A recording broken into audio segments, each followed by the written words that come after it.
аңсаумен күткен дала, ақ ордасын арқаға көккен дара, маңдайына қазақтың біткен дала, мақтанышым елбасы мақтанышым.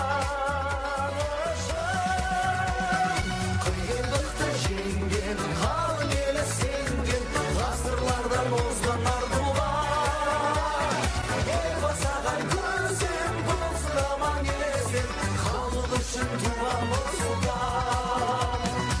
Елбасы деп соғады жүрегіміз, бір күнімен қашанда тілегіміз, соңындағы сенімді тірегіміз.